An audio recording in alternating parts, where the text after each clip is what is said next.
es muy amado. Entiende pues la orden y entiende la visión. Me detengo aquí rápidamente. Daniel se encontraba en este tiempo en Babilonia. Y Daniel fue movido después a Medo-Persia, estuvo casi 70 años, 67, 70 años en el exilio. El rey Nabucodonosor rodeó, sitió Jerusalén y se llevó más de 50,000 judíos a Babilonia, lo que es actualmente Irak. Entonces, si ustedes ven Babilonia en la Biblia, es Irak. Pertenece a la zona geográfica entre Siria, Irak o la Mesopotamia. Entonces, Daniel iba entre esos judíos que fueron llevados a Babilonia, él y 3 de sus amigos. Tendría como 16 o 17 años de edad. Y en el capítulo 1 de Daniel vemos que el rey Nabucodonosor se fija en ellos. Parece que eran muy bien parecidos estos muchachos, se distinguían de muchas personas, y los agarró el rey Nabucodonosor y los apartó y dio órdenes a su jefe y les dijo: a estos muchachos entrénenlos. Quiero que los entrenen en la lengua, en las costumbres y en la comida de los babilonios. Sin embargo, Daniel, a esa edad tan temprana, tenía convicciones profundísimas acerca de la santidad y del temor de Dios. Entonces ellos oraron y decidieron no participar de los alimentos, porque ya saben que los judíos comen kosher y muchas cosas estaban contaminadas como el puerco, etcétera, etcétera, y todavía estaban bajo la ley. Entonces se negaron a comer esas cosas y le pidieron al guardia de la capitán del rey Nabucodonosor que les perdonara, que les diera la oportunidad de comer puras verduras y puras ensaladas, y que los probara dentro de 2 o 3 meses para que demostraran que iban a tener más salud que todos los demás. Bueno, pues Dios les dio gracia y así fue, y Daniel y sus amigos comieron una comida vegana en aquel tiempo y fueron realmente con mucha más salud que todos los demás que les rodeaban.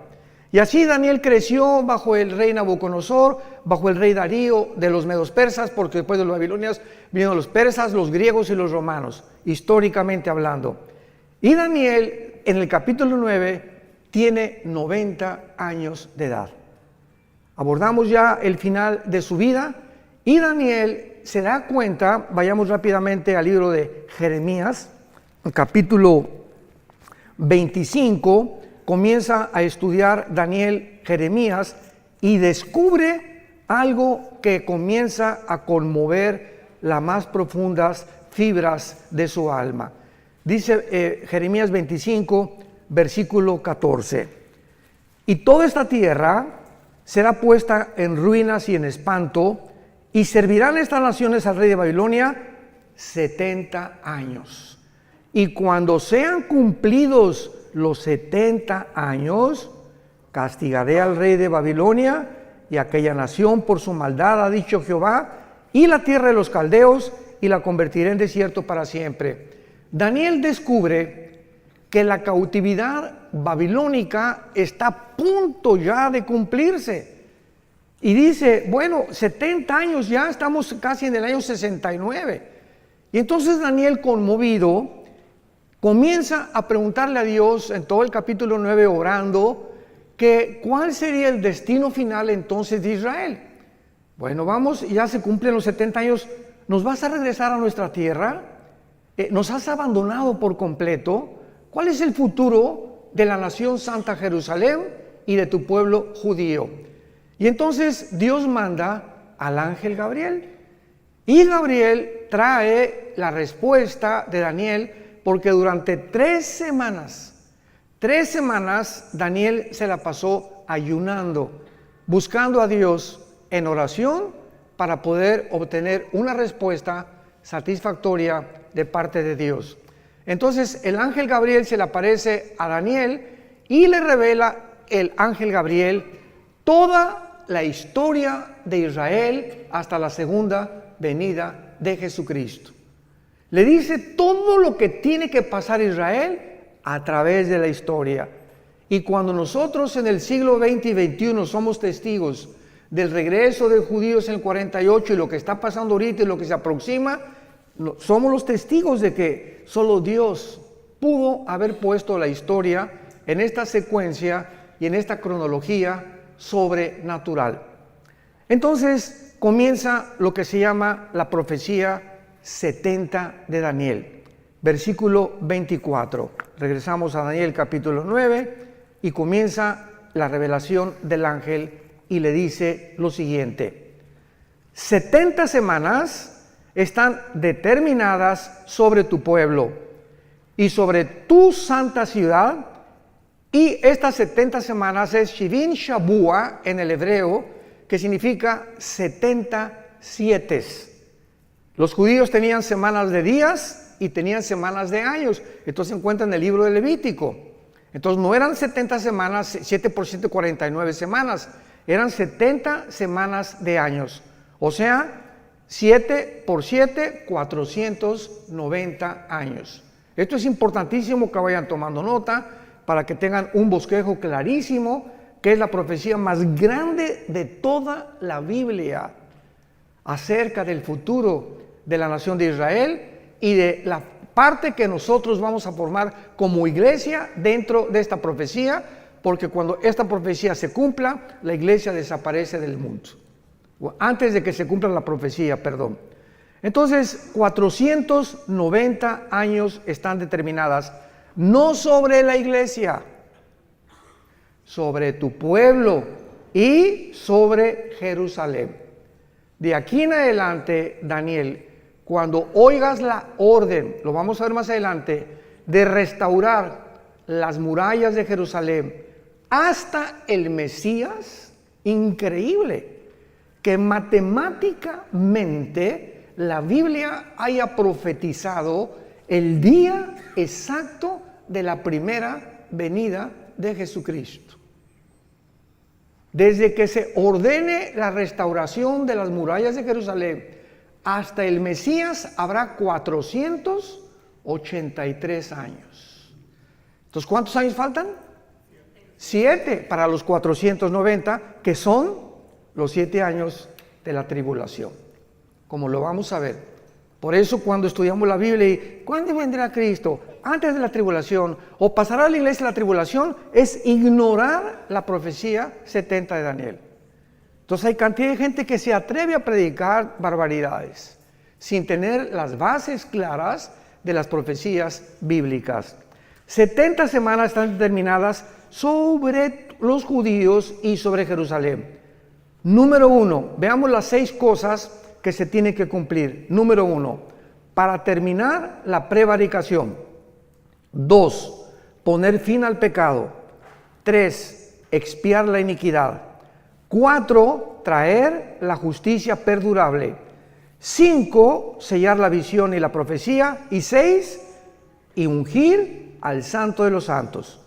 Sabe pues, le dice el ángel, y entiende que desde la salida de la orden para restaurar y edificar Jerusalén hasta el Mesías habrá 7 semanas y 62 semanas, y se volverá a edificar la plaza y el muro en tiempos angustiosos, y después de las de 62 semanas se quitará la vida al Mashiach, a Mashiach, a Mashoch, como dicen en hebreo, mas no por sí, y el pueblo de un príncipe que ha de venir destruirá la ciudad y el santuario, y su fin será con inundación.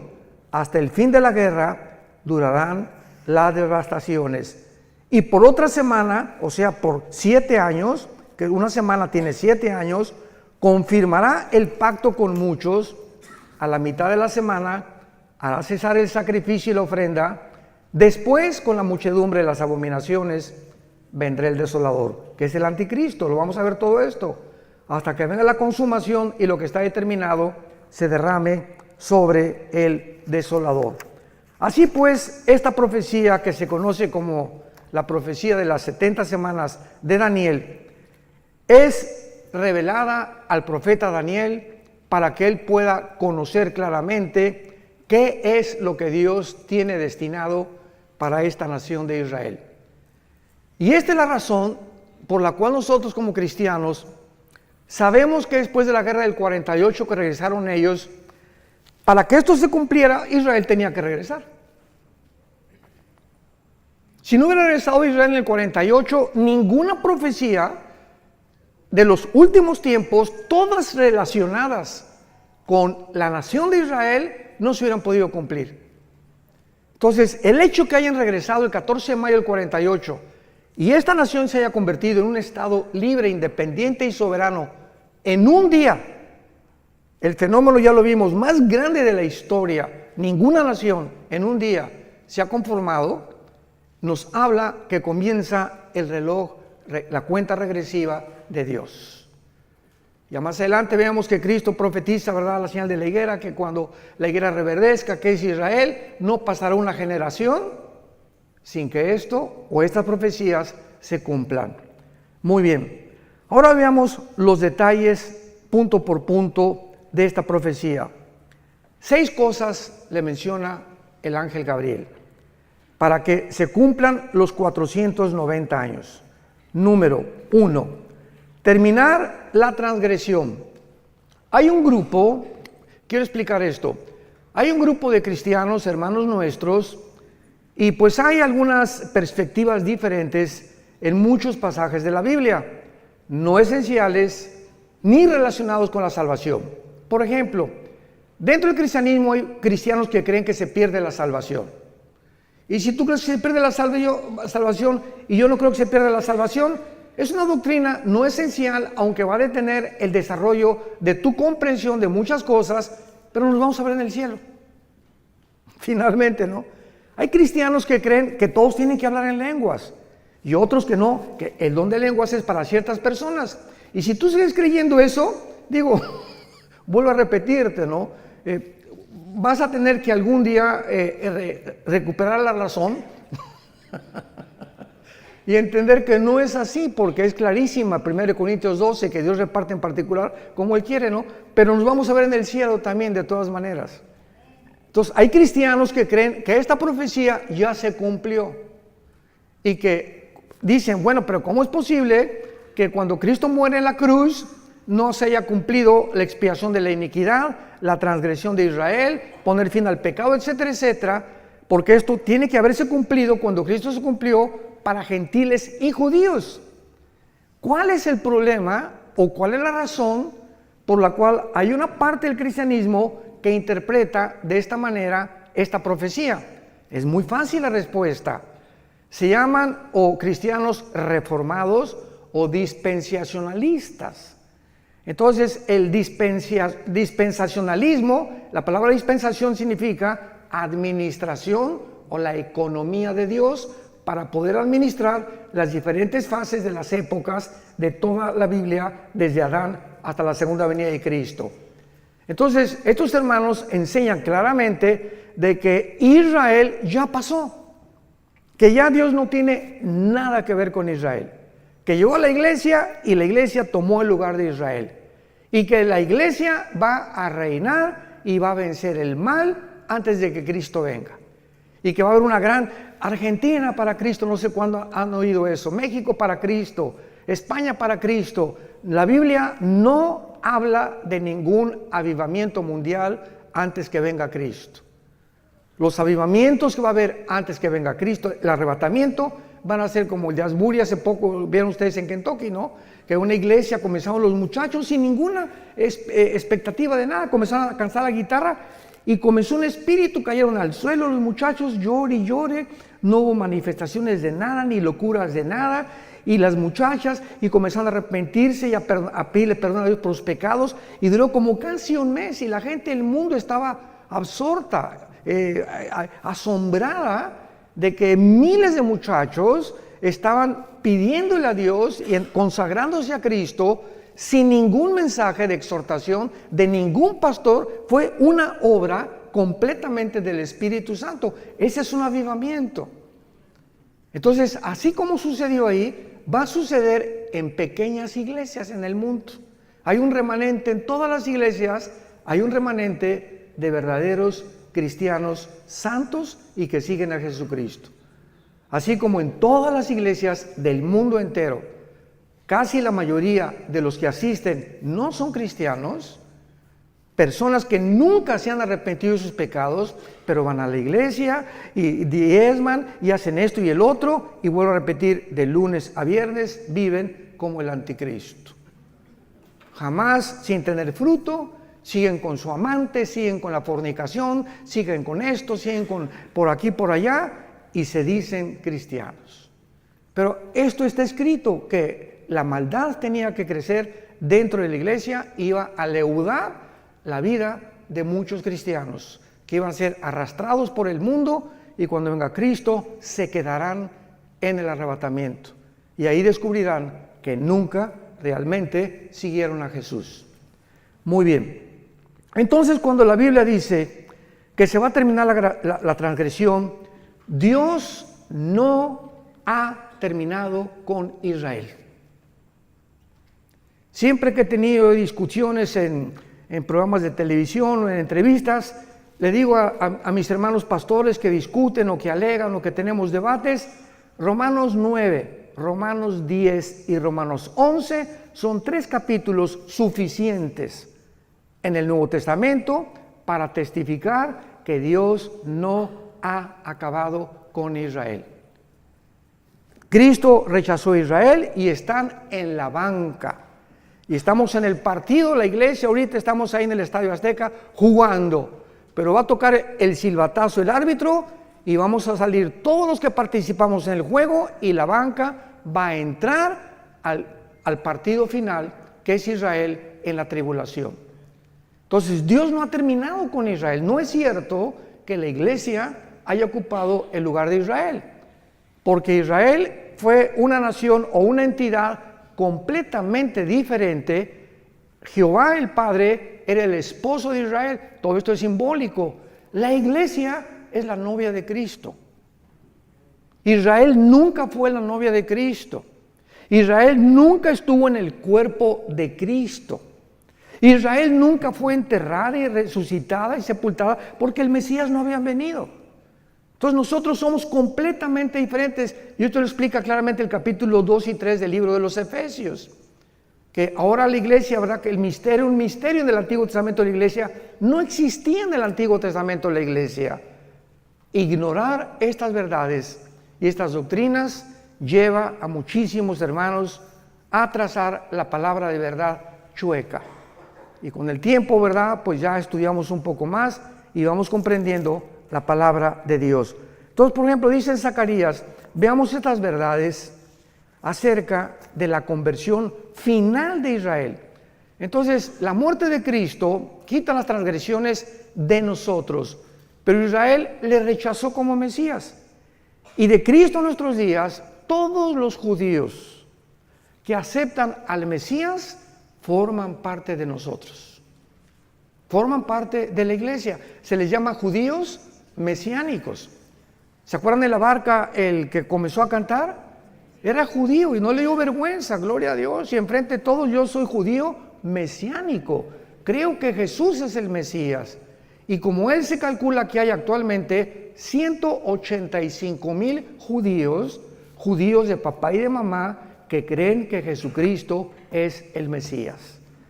Pero finalmente, o sea, es un remanente. Pero esos judíos que se llaman mesiánicos forman parte de la iglesia, porque ahora en la iglesia no hay judío, ni griego, ni gentil, ni español. Ahora somos todos el mismo cuerpo de Cristo. Ya no hay acepción de personas. En el Antiguo Testamento solamente los judíos. En el Nuevo Testamento de todas las nacionalidades del mundo. Pero Dios no ha terminado con Israel. Y veamos en Zacarías 12 de qué forma la Biblia nos muestra claramente que en la segunda venida de Cristo se van a arrepentir. Dice así, Zacarías 12, 10 y 11. Y derramaré, está hablando de todo este pasaje, Zacarías 12, 3 y 14, habla de la segunda venida y del Armagedón y del tiempo del milenio. Derramaré sobre la casa de Israel, dice la Biblia, espíritu de gracia y de oración sobre la casa de David. Sobre la casa de David y sobre los moradores de Ecatepec, dice. No, ¿verdad? Ni de Toluca. Sobre los moradores de Jerusalén, espíritu de gracia y oración, y mirarán a mí, a quien traspasaron, y librarán y llorarán como llora por hijo unigénito, afligiéndose por él como quien se aflige por el primogénito. Esto no ha sucedido por el amor de Dios. Y luego si lees Apocalipsis 1, 7 y 8, y mirarán al que traspasaron y llorarán, se vuelve a repetir el apóstol Juan, lo que dice 600 años el apóstol, el profeta Daniel, que cuando Cristo venga, ¿con qué él era el Mesías? Y imagínense nada más la frustración que tendrán, que le negaron, se fueron en contra de él, persiguieron a sus hermanos, nos persiguieron a nosotros, y se encuentran con Jesucristo, es el Mesías. Porque ahorita los judíos ortodoxos, ustedes ven los de negro, que traen como caireles así, con sombrero, todos de negro vestidos, ¿verdad? Caminan así. No pelan a nadie, no se voltean a nadie, son los fariseos, los shavarim del siglo XXI. Así eran los fariseos en el siglo de Cristo. Orgullosos, y esto y el otro, y por aquí, por allá, y no tenían empatía por nadie. Una mujer ahí llorando, no le hacían caso, te acercabas a ellos y te miraban así. No han cambiado absolutamente nada. Y ahora que vamos a Jerusalén, cuando vamos al muro, vamos a ir al muro de los lamentos, van a verlos a todos ellos, ¿no? Una religiosidad, pero tremenda. Dicen los jóvenes, cañón. Entonces, ahorita Israel tiene dos espíritus. El espíritu de una religiosidad asfixiante y un libertinaje sexual como jamás había existido. Tel Aviv, capital de los gays del mundo entero. Estaba en Madrid el año pasado, ya se cambió a Tel Aviv. Y bíblicamente va a ser la última capital de ellos, porque Apocalipsis 11 habla y dice: Jerusalén será como Sodoma y Gomorra. Fíjense, nada más hace 2000 años se profetizó en Apocalipsis que llegaría el tiempo en que se convertiría como Sodoma y como Egipto. Y ya lo estamos viendo con nuestros propios ojos. Muy bien. Y dice el capítulo 13 de también Zacarías, versículo 1, y en aquel tiempo, está hablando al mismo tiempo, cuando venga el Mesías, habrá un manantial abierto para la casa de David y para los habitantes de Jerusalén, para la purificación del pecado y de la inmundicia. Hasta que venga Jesucristo en la tribulación, van a ser purificados, van a enfrentarse con la limpieza de sus pecados. Es la primera condición de la profecía de Daniel, terminar la prevaricación. Y en el capítulo 14 de Zacarías, esto es precioso porque habla de la segunda venida de Cristo. Zacarías 14, versículo 4, y se afirmarán los pies, está hablando cuando venga Cristo, en aquel día sobre el monte de los olivos. Cuando venga Cristo, ¿dónde va a poner sus pies? Donde fue crucificado. Ahí se va a volver a parar Jesús, que está enfrente de Jerusalén al oriente. Y el monte de los olivos se partirá, escuchen esto, cuando venga Jesús y se pare ahí, se va a partir por el medio, hacia el oriente y hacia el occidente, haciendo un valle muy grande. Y la mitad del monte se apartará al norte y la otra mitad hacia el sur. Cuando venga Cristo, vean esto, se hace una rajada en la tierra en forma de cruz. Se vuelve a hacer la cruz, pero ahora no entre el cielo y la tierra, ahora en la tierra, así, del norte a sur, de oriente a occidente. Y dice el versículo 9, y Jehová será rey sobre toda la tierra en aquel día, Jehová será uno y uno su nombre. ¿Cómo se puede entonces entender de que esto ya pasó? O de que esta profecía se va a cumplir ya cuando Jesús vino, por no entender la diferencia entre Israel y la iglesia. Nos remontamos al mismo común factor denominador. Vayamos al segundo punto, Daniel 9, segunda condición. En segundo lugar, poner fin al pecado.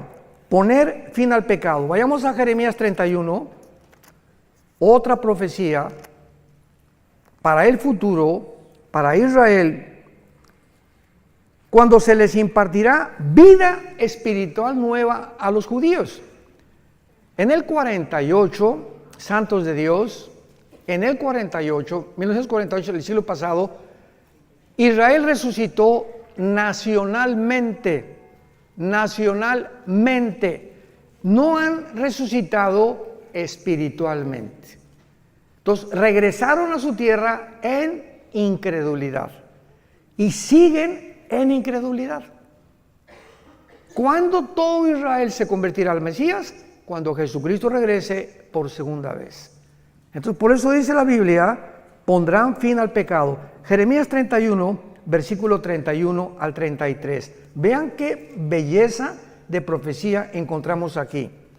He aquí que vienen días, dice Jehová, en los cuales haré nuevo pacto con la casa de Israel y con la casa de Judá. No como el pacto que hice con sus padres el día que tomé su mano para sacarlos de la tierra de Egipto, porque ellos invalidaron mi pacto, aunque fui yo un marido, ahí está, fui un marido para ellos, dice Jehová. Pero este es el pacto que haré con la casa de Israel. Después de aquellos días daré mi ley en su mente, la escribiré en su corazón, yo seré para ellos Dios y ellos me serán a mí por pueblo. Este pacto, que es el pacto de sangre, Hebreos capítulo 8, nosotros somos los beneficiarios. Porque nosotros que somos la iglesia, en el momento que recibimos al Espíritu Santo, comenzamos en nuestra mente a conocer las leyes de Dios, y dichosos los que las guardan en su corazón. Bendito sea el varón que día y noche medita en este libro de la ley, que guarda en su corazón las palabras de Dios y las enseña a su esposa, las enseña a sus hijos, porque esa será la casa que yo bendeciré, dice Jehová de los ejércitos. Entonces, esto es para el futuro. Y dice aquí claramente, ¿verdad? El versículo 38 de Jeremías 31. Vienen días, dice Jehová, en que la ciudad será edificada a Jehová desde la tierra de Janael hasta la puerta del ángulo. Y saldrá más allá del cordel la medida, el collado de Gareb, y rodeará toda lo que es Goa. Y todas estas regiones actualmente no han sido ni restauradas ni reedificadas, como lo será en la segunda venida de Jesucristo. Número 3, Daniel 9, 24 al 27, para expiar la iniquidad, apuntando hacia la muerte de Cristo, que Él hizo en la cruz. ¿Qué cosa? ¿Qué fue la muerte de Cristo? Expiatoria. ¿Qué significa expiatoria? Sacrificial. Cristo muere en la cruz y Él se sacrifica. Tú y yo teníamos que morir. Tú y yo hemos pecado. ¿Qué vas a hacer con tus pecados? Bueno, hermano, pues soy religioso y bueno, entonces Dios hubiera dicho, miren mis chamaquitos, todas las iglesias y todas las religiones van a llevar a Dios. Y cada quien con su religión y no hay ningún problema, nos vemos en el cielo.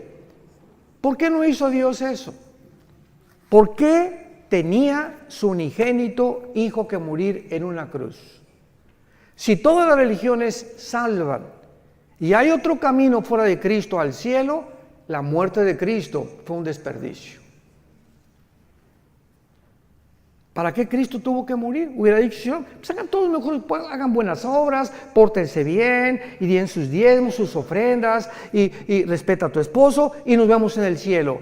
Y cuando estaba en Getsemaní, Jesucristo comenzó la pasión, cayó de rodillas, y comenzó lo que se llama la hematodrosis, científicamente, que es cuando los capilaridades de la sangre se rompen por una presión externa que experimentó Cristo. Ahora vamos a ir a Getsemaní, y es curioso que la palabra Getsemaní significa el aceite prensado.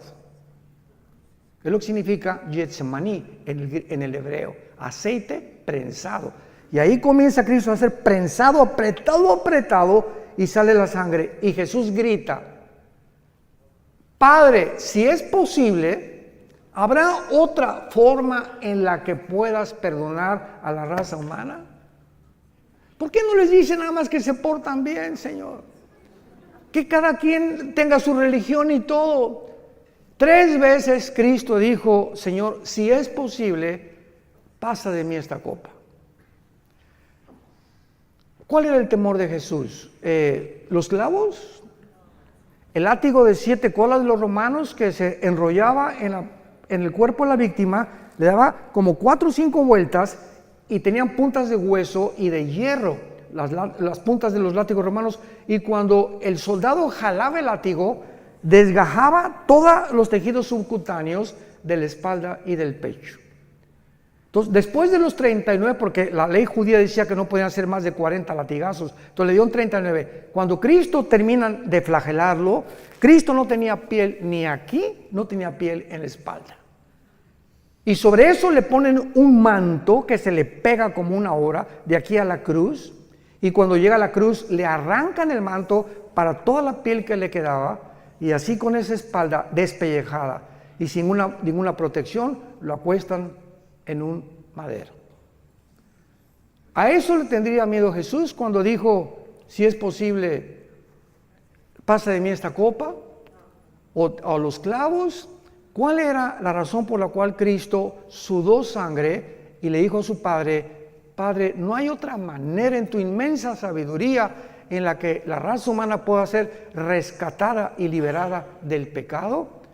Cristo sufrió y experimentó en la cruz lo más terrible que pudo haber sucedido físicamente. En la cruz el Padre abandonó al Hijo. Elí, Elí, lama sabactani, gritó en arameo: Dios mío, ¿por qué me has desamparado? Algo sucedió misterioso en la cruz, que el Padre deja al Hijo solo. Nunca en toda la eternidad había sucedido esto, que el Padre se separara de su Hijo. Y el Hijo, en ese momento, cuando nuestros pecados, tus pecados y mis pecados, fueron puestos en el cuerpo de Cristo, el Padre no podía estar en Él, no podía siquiera estar junto a Él. Y ahí lo dejó que llevara los pecados y que muriera en la cruz completamente abandonado. Sin embargo, ¿saben por qué lo hizo? Al Hijo no lo perdonó para perdonarnos a nosotros. Lo que Él pagó y lo que nosotros merecíamos, lo puso sobre su Hijo. Y a nosotros sí nos perdonó. Y estará con nosotros para siempre, porque de tal manera. ¿Ya entiendes ahora el versículo Juan 3:16? Porque de tal manera. No hay otras palabras del Espíritu Santo: de tal manera. No se puede pronunciar lo que sucedió. De tal manera nos amó Dios. Tan grande. No hay palabras para escribir que Dios amó al mundo, que nos dio a su Hijo unigénito. Para que cualquiera de ustedes que crea en Él no se pierda, mas tenga la vida eterna. Y Dios muestra su amor para con nosotros en que, siendo pecadores, o sea, ahí está el chanclas y el pitirijas, cuijas, borracho, un homosexual, una lesbiana, borracho, parrandero y jugador. Y vean ustedes, esta es la cruz. Y aquí está el pitirijas y el chanclas, ¿verdad? ¿Y cuál es el pensamiento de nosotros? Es que la adúltera, aquí está la mujer adúltera, el hombre adúltero, el hombre misógino, llámale como quieras al ser humano. Y el ser humano piensa que antes de acercarse a Dios, tenemos que dejar de ser borrachos, tengo que dejar de ser adúltero, tengo que dejar de ser alcohol.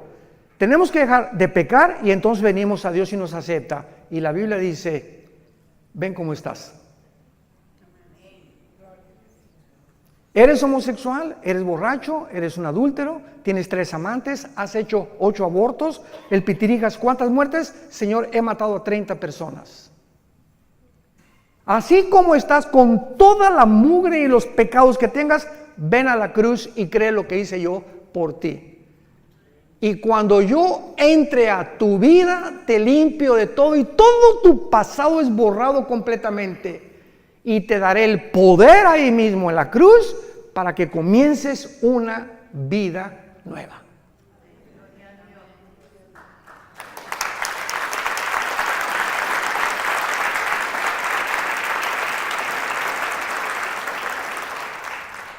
¿Saben ustedes cuál es la palabra que no se encuentra en ninguna religión? Gracia. Esto se llama gracia. Una palabra desconocida, que es la gracia, algo que no merecemos. Hace muchos años, en el 85-86, cuando el general Arturo Durazo era jefe de la Policía Metropolitana, mi hijo Alan, venía un helicóptero por nosotros porque me iban al hangar presidencial. El jefe tenía un escuadrón de helicópteros Durazo en aquel tiempo, en los 80s, y el jefe del escuadrón de helicópteros de la policía, y lo voy a decir porque se está muriendo mi hermano Roberto Barragán, fue a un estudio de nosotros de Apocalipsis, yo enseñaba Apocalipsis en un estudio, se convierte y le lleva al general Durazo un cassette mío de una conferencia, creo que fue días después de la muerte, algo así. Y entonces el general Durazo le dice al teniente coronel Roberto Barragán, tráeme a ese, me decía, Alducino, tráeme a ese Alducino para que venga aquí, y juntó a Lino Ventura, al jefe del servicio secreto en aquel tiempo, al jefe de seguridad en el hangar presidencial. Oye, que quieren que les un mensaje a todos, y estaban todos sentados en desayuno en el hangar presidencial. Bueno, pues Alan se acordar de esto, ¿verdad? Prediqué ahí, a la salida dije, a ver dónde me escondo. Prediqué de qué le sirve al hombre ganar el mundo si pierde su alma. Total que fue impactado el general Durazo, y de ahí, ¿te acuerdas? Nos llevó al colegio de la policía, al desierto de los leones, y a todos los meros de rango más alto de la policía les predicamos también.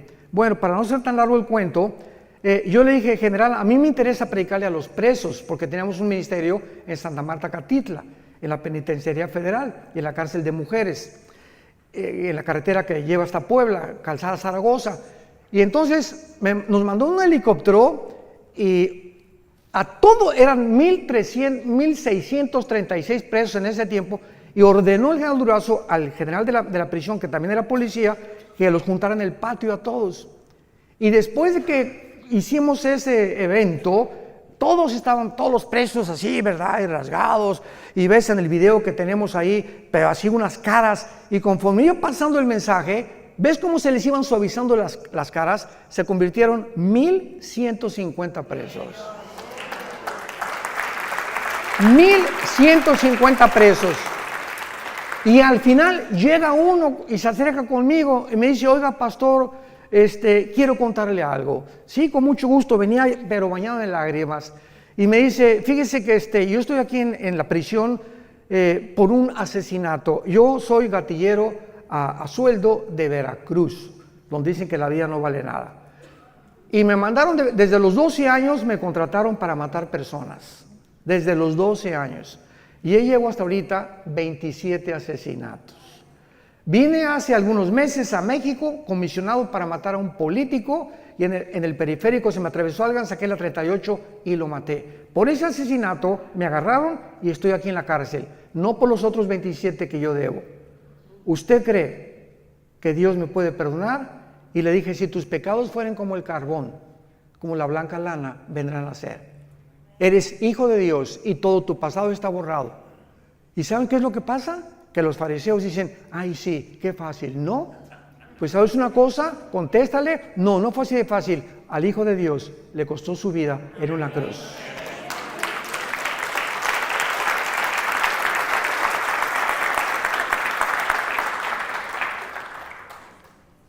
Cuando comprendemos ese amor tan grande, ¿cómo podemos atrevernos a seguir pecando?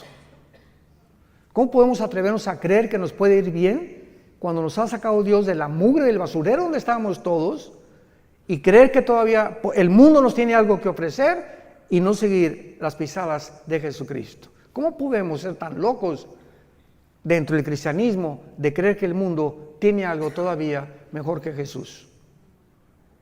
En tercer lugar, dice la Biblia, para expiar la iniquidad. En cuarto lugar, traer la justicia perdurable. Esto se refiere al reinado milenial cuando venga Jesucristo.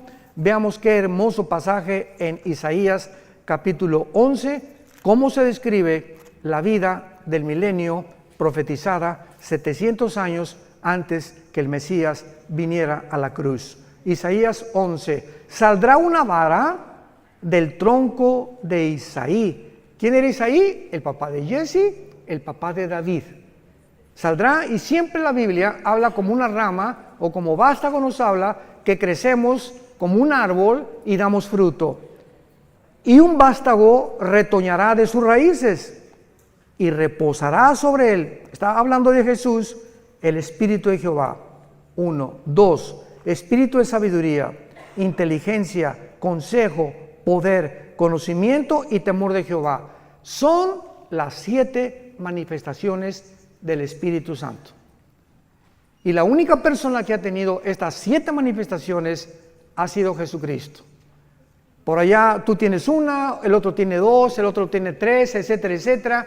Pero sobre él estaba toda la deidad de Dios. Jesucristo era 100% hombre y 100% divino. Así que en él reposaba todo completamente, no le hacía falta nada. ¿Cómo le iba a hacer falta algo si él mismo era Dios? Y luego dice en el versículo 6, morará el lobo con el cordero, el leopardo con el cabrito se acostará, el becerro y el león y la bestia doméstica andarán juntos, y un niño los pastoreará. La vaca y la osa pasarán, sus crías se echarán juntas, y el león, como el buey, comerá paja, y el niño de pecho jugará sobre la cueva del áspid, y el recién destetado extenderá su mano sobre la caverna de la víbora. No harán mal ni dañarán en todo mi santo monte, porque la tierra será llena del conocimiento de Jehová, como las aguas cubren el mar. ¿Cuándo será esto? Cuando regrese Jesucristo y reinemos con él 1000 años en este mundo. Verán las serpientes jugando con los niños recién nacidos, el león jugando con un corderito, una osa con una vaca no se la va a comer porque se perderá la ferocidad. Las espinas no tendrán, las rosas no tendrán espinas, los alimentos, los reptiles y las arañas no tendrán veneno. ¿Cuándo fue esta infección de la creación? Pongan atención. Aquí están Adán y Eva, rodeados de rosas sin espinas, leones que no muerden, tigres que no muerden, osas que no muerden, rodeados de una creación perfecta. El momento en que esta pareja o la primer representante de nosotros desobedecen a Dios, cuando fueron creados Adán y Eva, tenían un ADN, el ácido desoxirribonucleico, que está en cada una de las células al 100%. Tenían un conocimiento impresionante de Dios. Eran perfectos.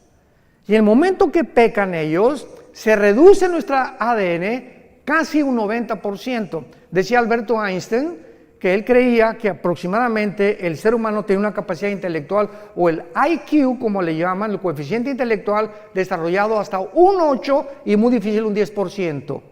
Imagínense la cantidad de información que perdimos por el pecado.